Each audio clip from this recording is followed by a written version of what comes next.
I'll slide it over to Margaret McIntyre, town planner. Hi, everybody.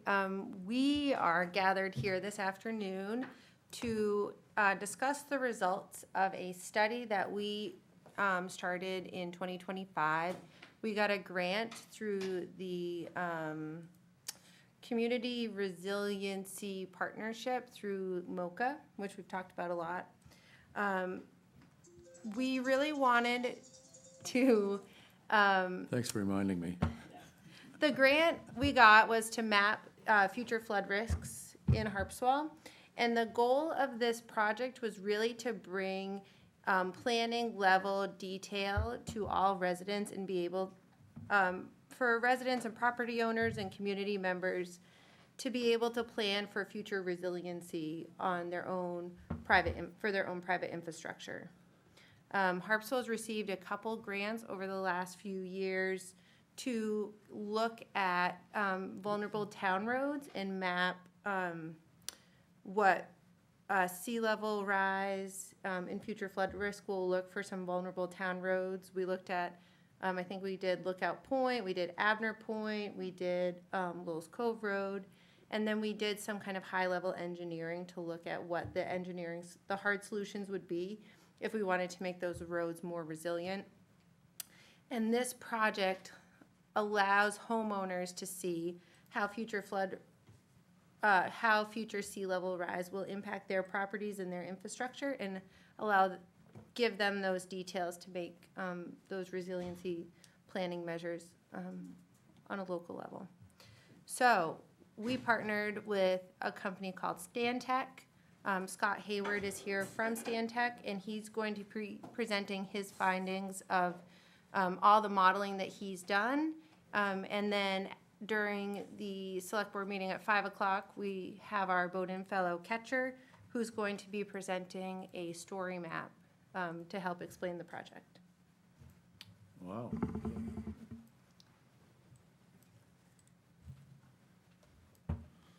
Yeah, sorry, I'm just trying to dig up the other presentation I had too. Hold on one moment.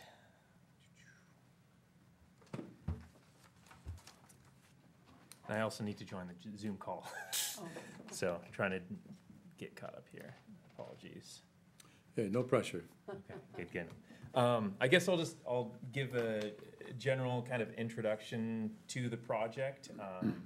And then it might take me a minute to get on the Zoom call, but I will do that afterwards, and then I'll start presenting some slides and kind of discuss some of our findings, and then pull up the final product if I'm able to pull that up too. I know we have Ketcher working on the online version of all the data, and I guess with my the version of the software I have on my computer, I can't pull up all the layers all at the same time. So hopefully, if that's online and I can get that pulled up during this portion of the call, we can do that. But yeah, let me get Zoom set up. So I guess I'll continue to explain while he gets set up. We, as a part of this study, we measured 3 different I think they're called storm intervals, in 3 different sea level rise scenarios. So we looked at the 100-year storm, which is the same thing that FEMA maps. So that would be a storm that's statistically supposed to hit once every 100 years. We also mapped the 50-year storm and the 10-year storm. And then for sea level rise scenarios, we did 0 feet of sea level rise, 4 feet, and 8 feet. So you can look, so we have 9 maps, and you can look at each sea level rise scenario with each storm scenario. So you know, at 4 feet of sea level rise, what will your property look like for a 10-year storm versus a 50-year storm versus the FEMA 100-year storm? And sorry. I was just going to say, I think it's important to mention for everyone's, understanding that these are non-regulatory. These are planning tools that can help the town perhaps, go toward a regulatory, solution at some point. But at this juncture, it's not regulatory language.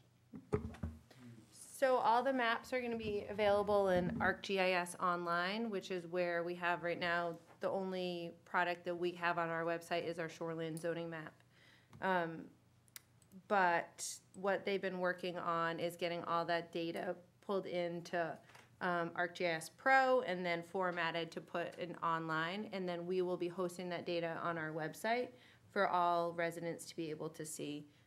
I anticipate probably a lot of people going into the codes office like they do to ask about FEMA flood maps. I anticipate people having a lot of questions for them about the maps, how to use them, and how they might affect people's property.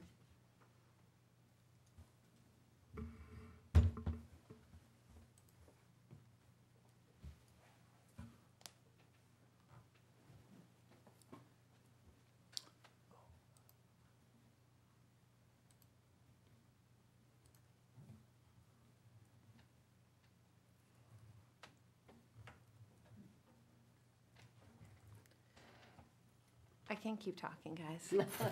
So when the maps are ready, if you go to our website and go to our town and then navigate to environment, you'll see a box that says future flood risk study. I think we can probably link it to the code office website or in the new items notices part.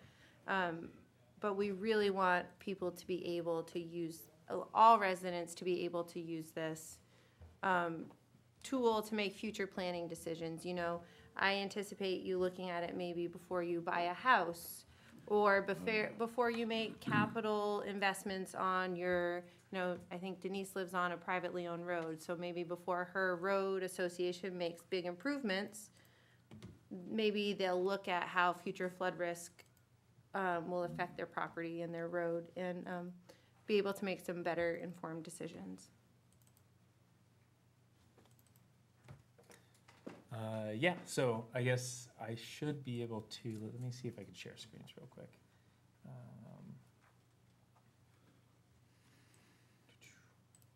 So I tried to pull up, I was just gonna pull up all the milestone memo presentations that we had and just kind of run through them more briefly. I just realized our first one seems to be missing, but I can talk to the project and kind of explain what we did building off of the FEMA study, and then talk about some of the findings of how we kind of expanded that original study, and then how we've built this tool looking into kind of the future and future hazards for Harpswell. So I'm just going to share my screen here. I think that should be working.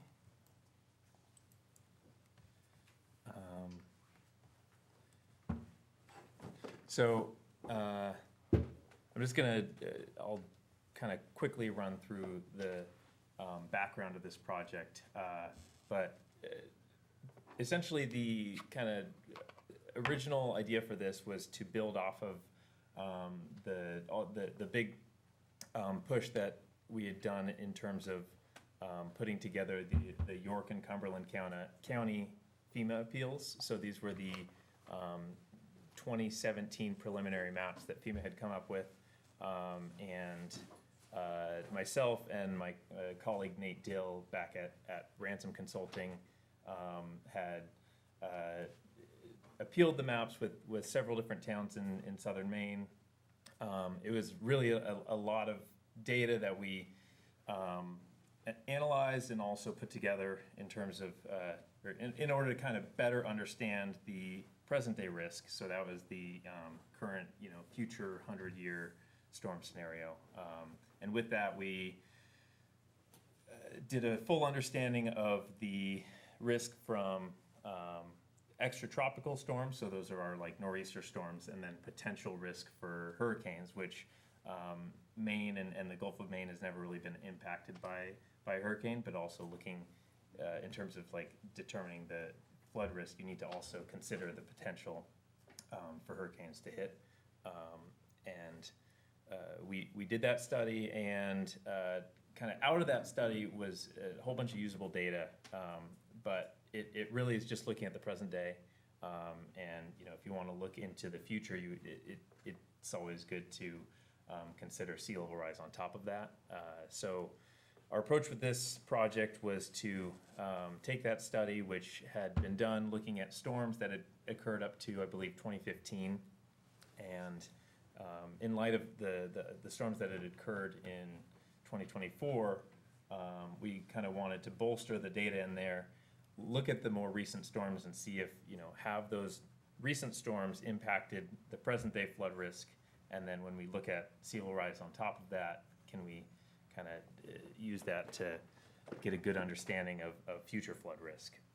So the first step of the study was to look through all the storm events that have occurred since 2015. We identified 4 storm events, and I'm plotting them, or have a figure of them here.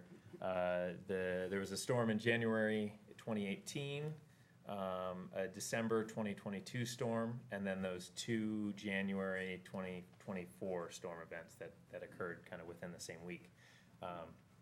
What we did was took those 4 storms and we added the flooding statistics and the wave statistics or I guess the peak flooding conditions and peak wave conditions that we were able to simulate from those 4 storms, and we added those to the set of storms that we had analyzed for the York and Cumberland County FEMA appeals. So we took, I think that original study had 50 storms, 50, and so we added 4 more. So we added those storms. In addition to that, the model that was developed for that, the York and Cumberland County study, was using old LiDAR data. So I think back when that study was done in 2017, there was only one LiDAR data set for the town of Harpswell. Other communities in southern Maine had a lot better data, but Harpswell had huge gaps of data missing, basically between high tide and low tide, where we started to get data from, I guess, like bathy surveys. So that kind of intertidal range was missing from the original data set, and there was nothing that could really be done about it without flying a town-wide LiDAR survey at the time. But before we added those storms to this data set, we also updated the grid, or the surface that we use to determine whether, or surface that we use to analyze the wave conditions and the water surface elevation around town. Scott, why is having the correct LiDAR important? Yeah, so especially near shore, there are a lot of offshore reefs and like rock formations, small islands, and the bottom impacts the wave conditions near shore. So the old version of the grid may not have had those offshore reefs and may not have had the bottom perfectly correct, where when the waves were coming towards shore, they might not have caused the correct wave breaking. We could have been under or overestimating the wave conditions. And there was really not a way of knowing whether they were perfect. I mean, they still, it's hard to know, I guess, without having like an observation on the shore during a storm and completely validating the model whether it's perfect. But now we know that the nearshore conditions are more correct. So we updated that one, or I guess we updated the surface that was used for the study, and then we also, let me go back here, hold on.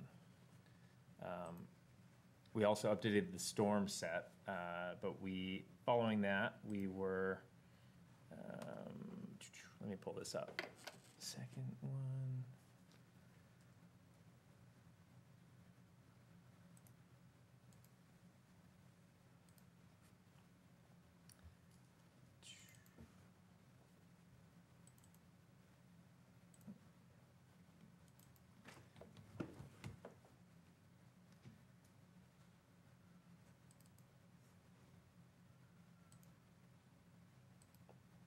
So here's some of the results of running those 4 storm events. So when we input those into the AdCirc model grid, and reran the offshore water levels and wave conditions. We were able to compare them to observed conditions at the Portland tide gauge, and so that was the January 2018 storm. This was the December 2022 storm. This was the January 2024 storm, and then that was the second January 2024 storm. And you could see the peak water levels in the bottom of the screen here. The model is shown with the blue line, and then the dashed lines are what were observed at the Portland tide gauge. And so, yeah, okay, so in the original FEMA study, there were 40 storm events that were simulated. And then with the updated storm set, we looked at 44 storms. One other thing, looking at the kind of record length. So originally, the first storm that was simulated was, I think it was 1939 or 1940, and then the latest one was like 2015. And so by adding those storms, looking all the way up to the present day, we were able to extend the record by 14 years. And what that does is essentially improve your confidence on the storm statistics. So like the hazard levels that are predicted. And so if you look at I guess the important thing that comes out of this is the 10-year, 50-year, and 100-year total water level, which is the peak water level that the model predicted. These values are averaged around, I think we took like 20 points in Harpswell just to kind of compare those data sets.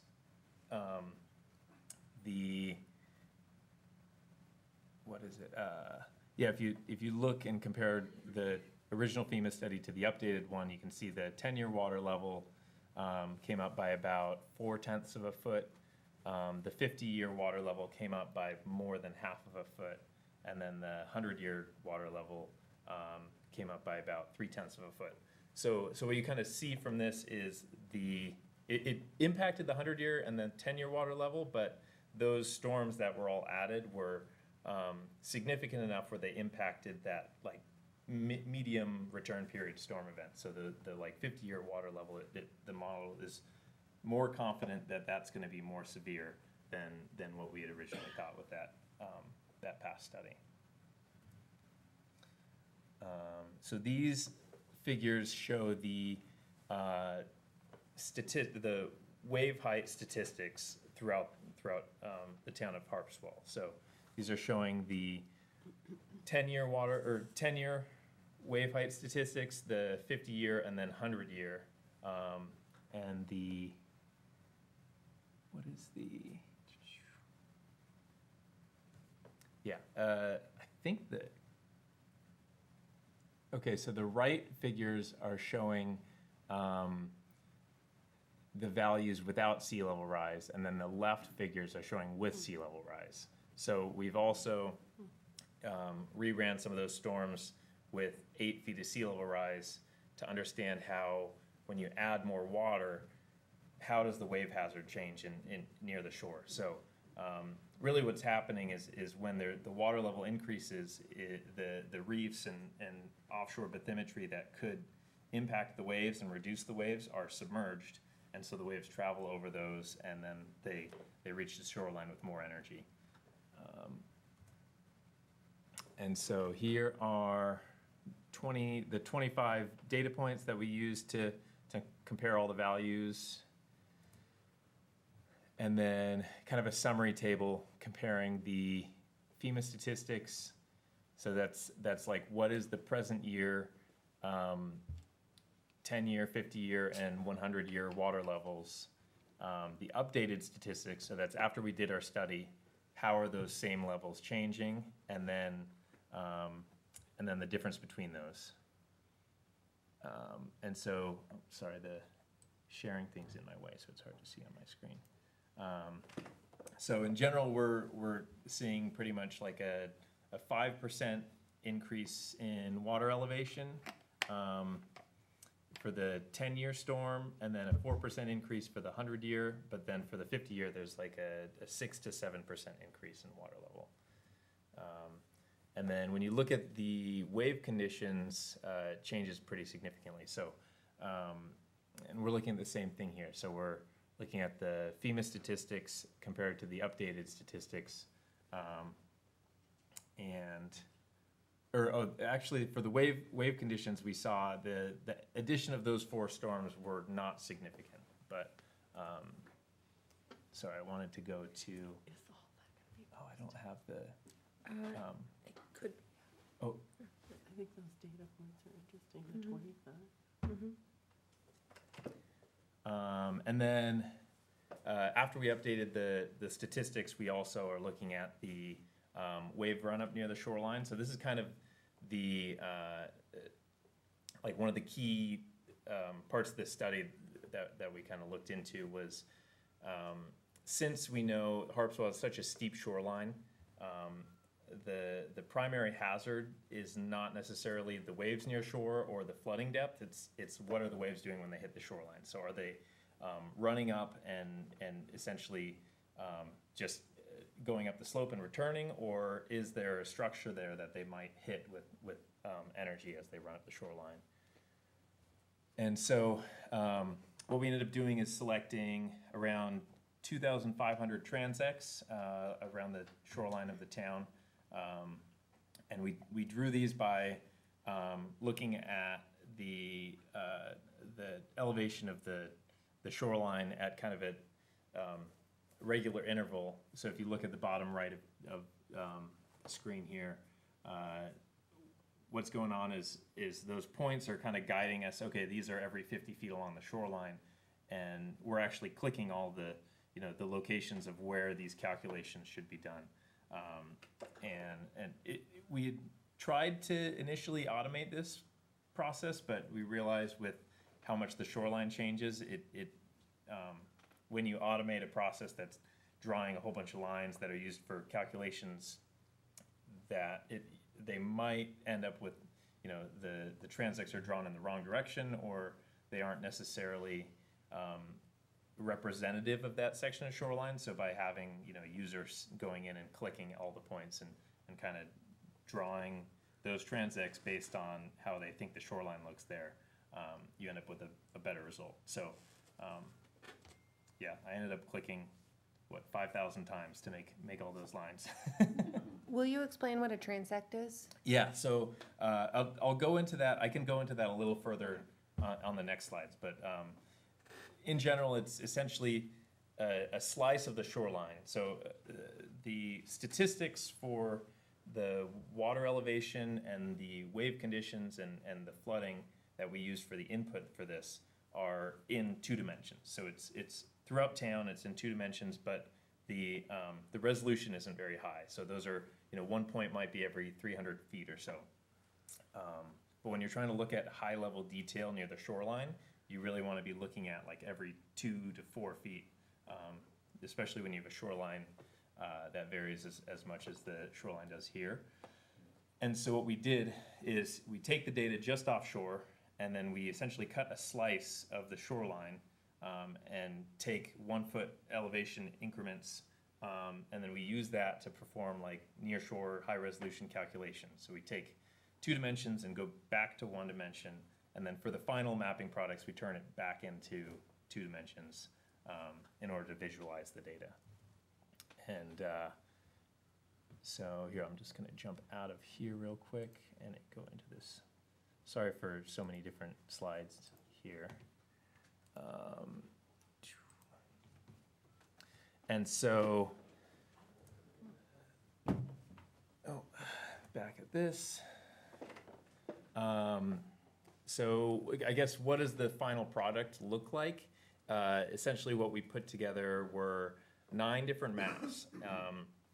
The 9 maps have the 10-year, 50-year, and 100-year return periods on 3 different sea level rise scenarios. So each sea level rise scenario, we have 3 maps. So there's the 0 feet of sea level rise, which is essentially the present day scenario, and we have 3 different return periods on that. And then we have the 4 feet of sea level rise scenario with 3 different storms on that.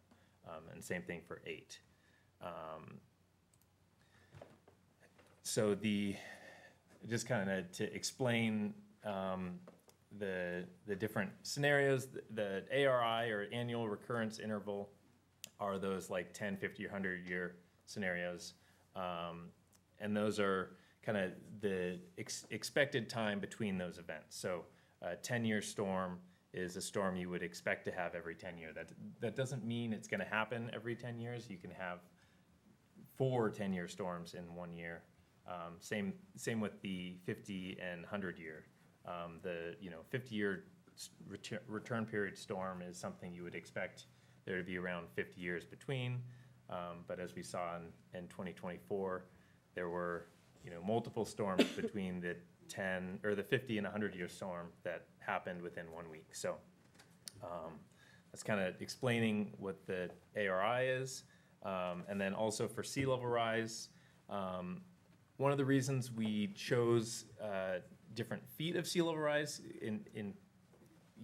instead of choosing the 2050 intermediate scenario is the NOAA sea level rise projections change all the time, so they might update those projections, and in 10 years they might say that in 2050 we're expecting 2 feet of sea level rise versus 3 feet.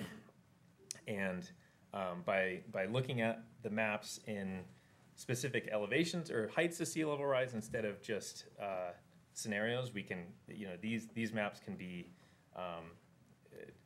they can still be valuable if those projections change. Here, I'm going to jump back here just to kind of explain how the transect calculations were done, and then I'll go back to the other slide and explain what the final map layers look like. So once we have those different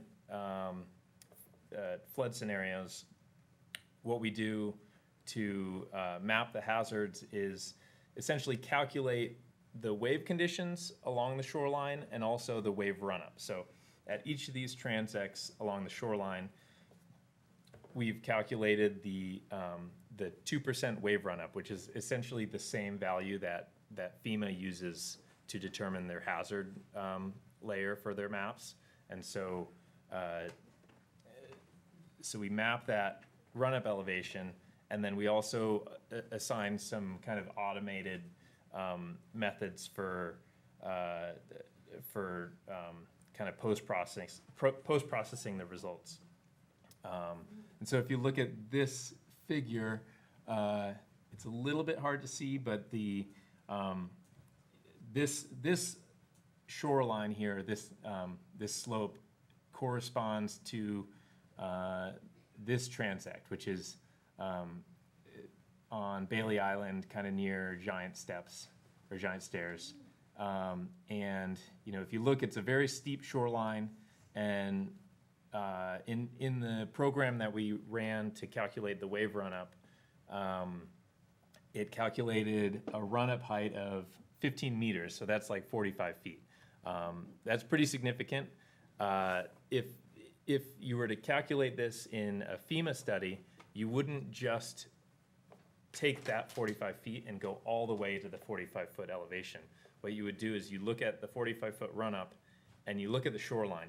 If the shoreline is super steep and then it tapers off, FEMA has some mapping guidelines where they essentially say to stop the wave run-up at the shoreline, or at that peak of the shoreline, and extend it a certain distance, and then limit the wave run-up at that height. So it's ensuring that it's properly kind of shown, because the waves are hitting the shoreline, and what we're trying to represent is essentially the wave splash hazard, right? They'll run up and they'll splash, and they might have energy for a certain distance, but past that, it's really just wave spray. And so we've implemented that same kind of approach here, and through some iterative processes, comparing the 100-year scenario to the FEMA maps, we were able to get the these maps to line up as closely as we could to the FEMA flood maps.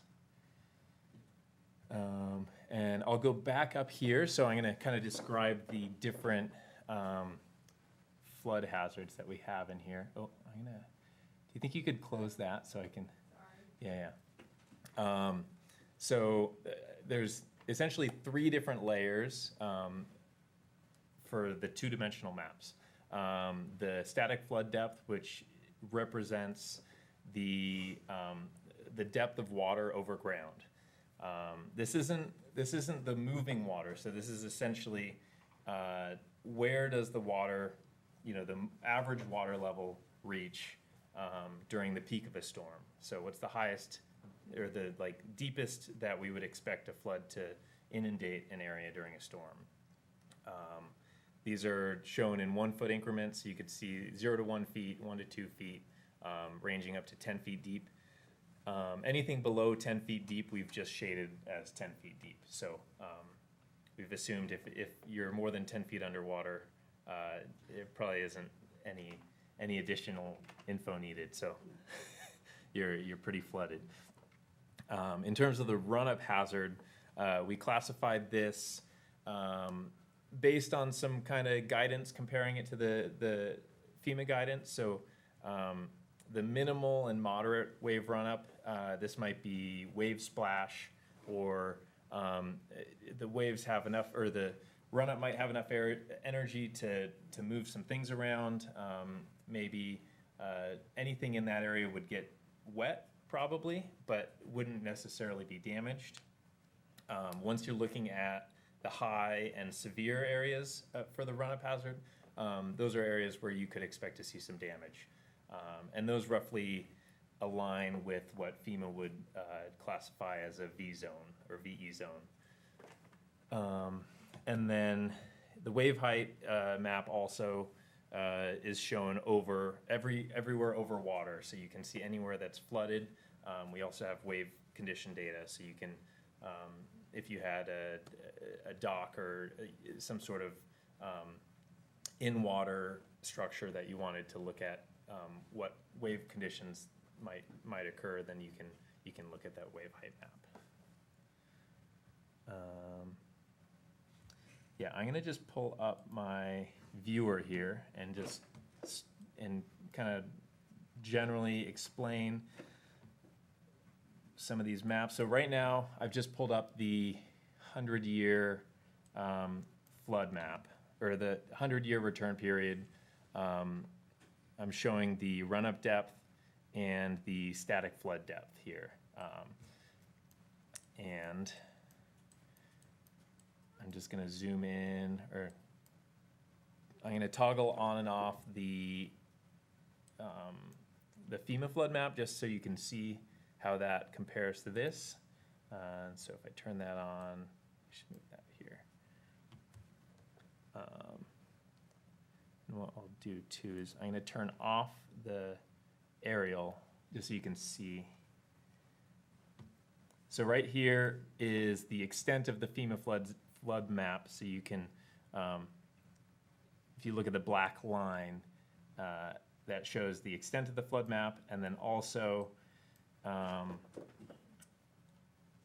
the purple layers and then the blue layers are showing where we've mapped to be a hazard. So you'll see some areas we've over-predicted the FEMA flood map, but we're really trying not to under-predict. So some areas it is slightly off, but for the most part, it should pretty much line up with the 100-year FEMA flood map.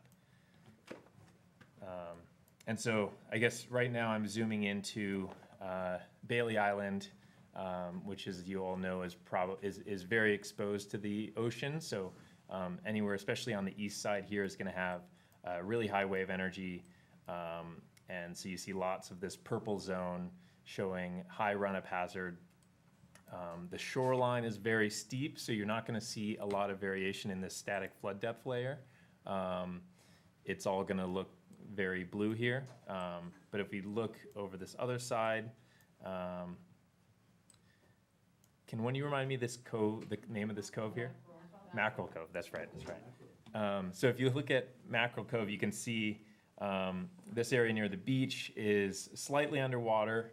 You can also see there's some, we've shown some run-up hazard here, and that kind of lines up with the, if we turn off the FEMA flood map, it's very close to the FEMA flood map there. But you can see the depth of the water, and you can also see the areas with the highest run-up hazard. Let's see, I'm gonna go up towards the bridge. And I'll turn the aerial back on so you can see below it too. But yeah, you can see the water level for the 100-year scenario is right up near where like Cook's Lobster is. The end of the point here is not underwater, but it is within the run-up hazard. So there's, like a moderate run-up hazard there. Let's see. But then when you come to this side of the bridge, you can see almost everywhere it has higher run-up hazard and is a steeper shoreline. So there's less of that like minor inundation depth. But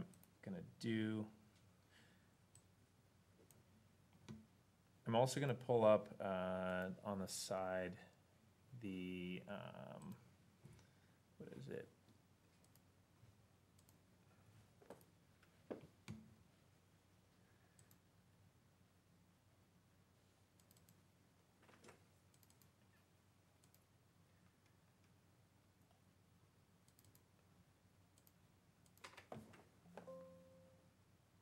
Change that.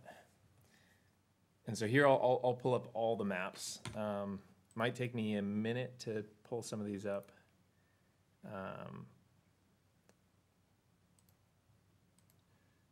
But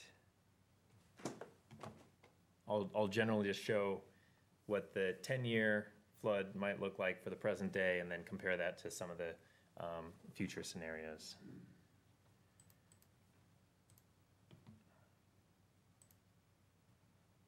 Actually, Catcher, do you think,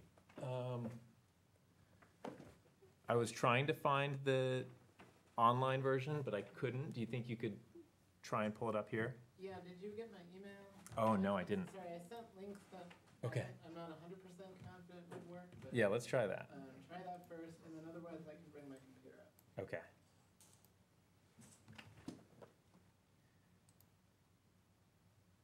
I don't know, it's a little. Okay, I'll try one of these.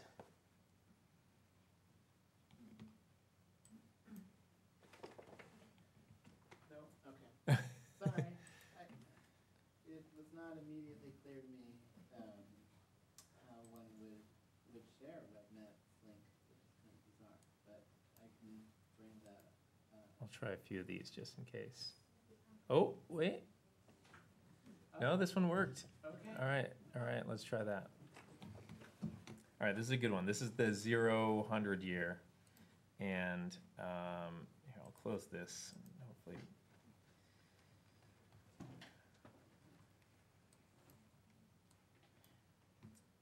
So this is the layer we were just looking at on my ArcMap, but this is how the online version should look. It's essentially the same data, but you can also see the transects are all here. And what I don't have.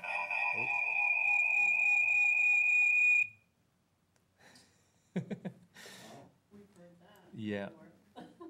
That was weird. I've had my sound on this whole time, and that was the first time that pulled up. And so we have a summary table showing all the data at that one point. So if you click at any of the ends of these transects, you can see a summary that shows the wave height, the water level, wave setup, and then the 2% run up for all of the map scenarios. So if you don't want to have to toggle through every single one of the maps, and you're just interested in, what is my flood hazard at my property or near my property, then you can click on this, and then use the data from this map, or from this table to make decisions, rather than having to like toggle through all the different maps.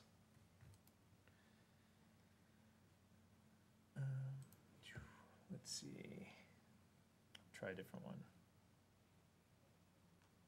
So Catcher, are these, so right now we don't have a different, like, layers that you can toggle in the map viewer, right? I believe you should be able to toggle them on and off in there. Okay, That was why I sent you that particular version, but, let's see. Go to layers, actually, which is up here, yeah. and then the eye icon, well, the other side, this eye icon. Okay. Okay, so you can turn off the individual layers, Yeah. but not, like, switch between the scenarios on the No, map? no, Yeah, not okay. really. All right. Hey Scott, I just wanna confirm your audio is not connected. You can't hear me? No, on yours, on Zoom. Oh, Did you connect your audio? no, I'm off, yeah.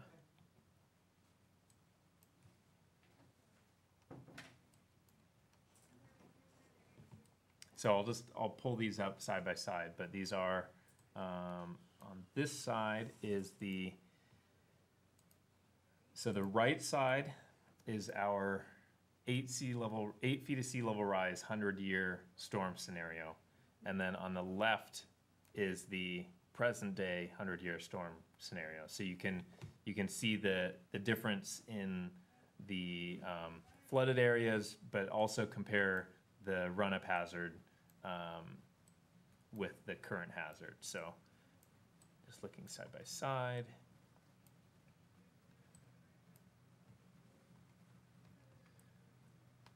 And I also thought this area was interesting to look at. This was near, Long Point Road. So at the end of Long Point Road, if you look at the current 100-year flood hazard, you can see, for the most point, the point is not underwater, but it's all within kind of high run-up hazard area. So you would expect during 100-year storm to see pretty severe wave run-up or wave splash. But if you look at with 8 feet of sea level rise, essentially the entire point is underwater.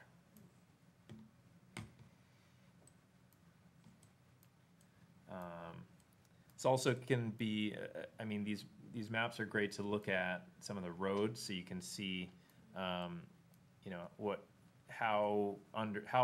deep below water they might be during a storm scenario like present day, and then also comparing to future.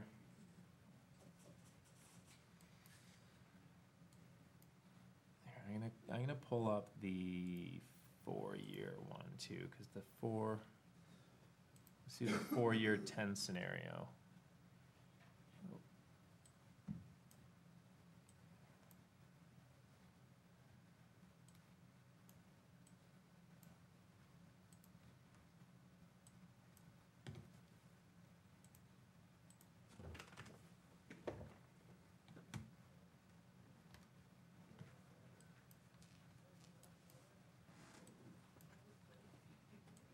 And sorry, I said 4-year 10, but it should be, it's the 10-year ARI with 4 feet of sea level rise, 4 feet of sea level rise.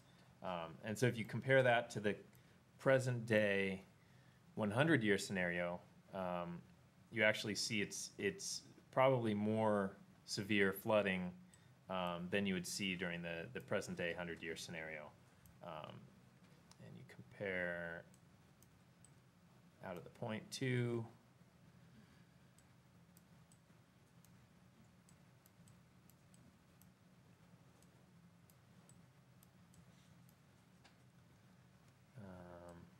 Is there anywhere anyone would want to look just to do a comparison?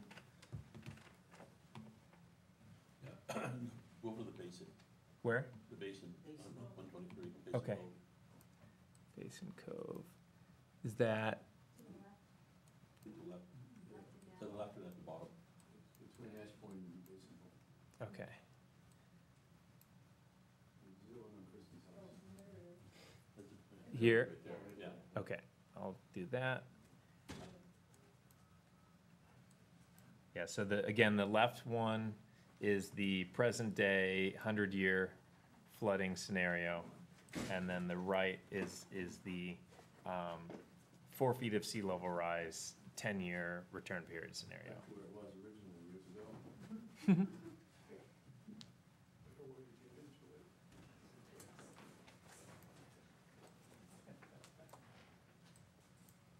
And so you see there's, in the cove,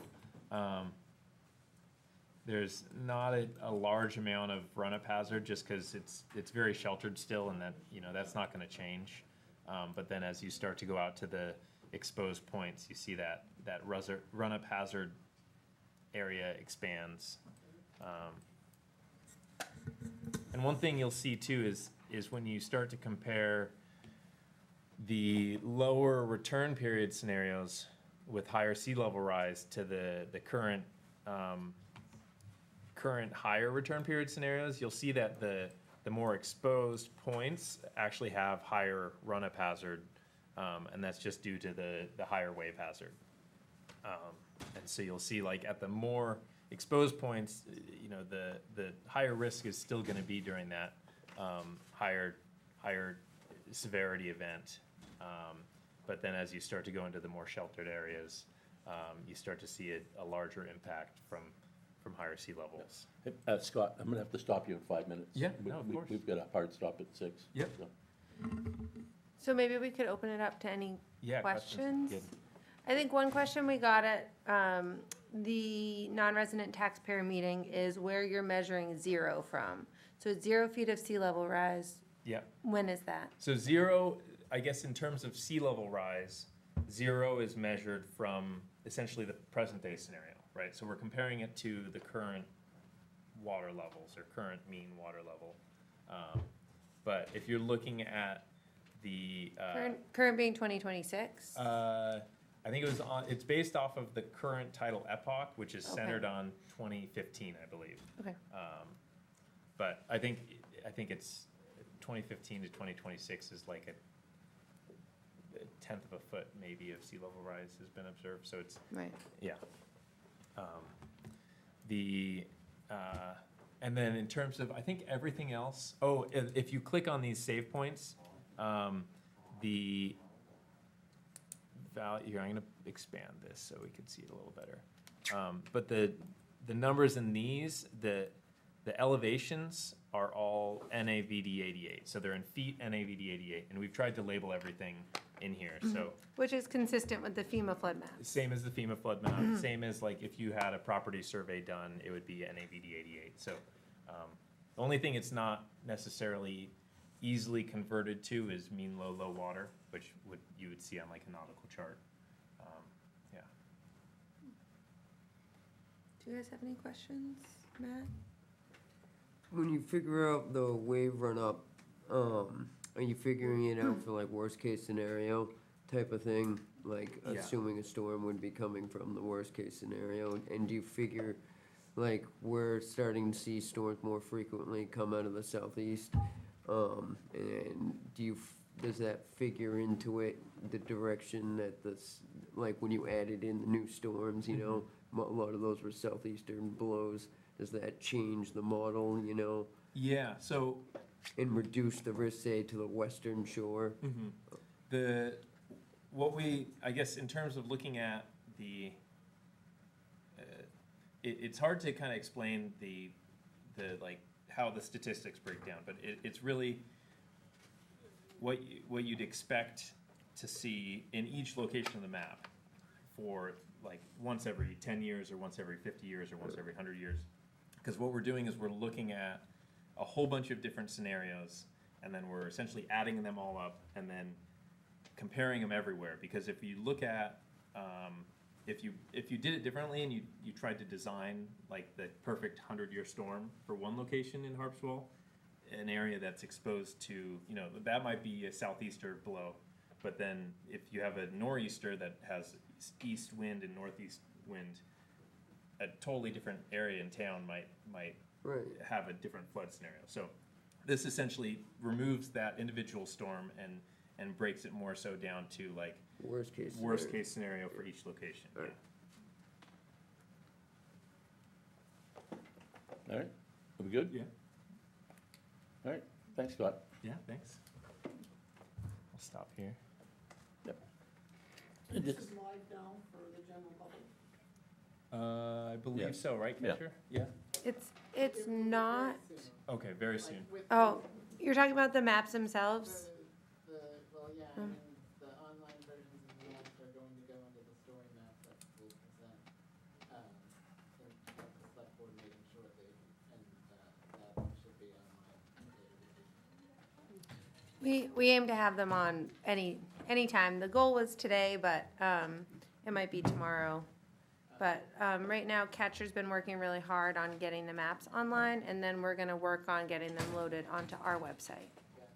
So that should happen. Some small tweaks in the next few days, but it shouldn't, sorry, thank you for the mic. May continue to make some relatively minor tweaks to the website itself over the next couple days, so it would be perhaps in flux through the end of the week, but after that, I wouldn't anticipate major changes. And if anybody does have any additional questions, you can reach out to me or reach out to Codes and they can get me any questions and we can reach out to Scott if we have any technical questions. All right, Thank you. thanks. You want to take a 5-minute recess before your 5 o'clock meeting? Well, 4 minutes. Do you want some more Okay. chairs? I think some people will leave. I've seen lots of people. Oh, Yeah, I'm gonna refill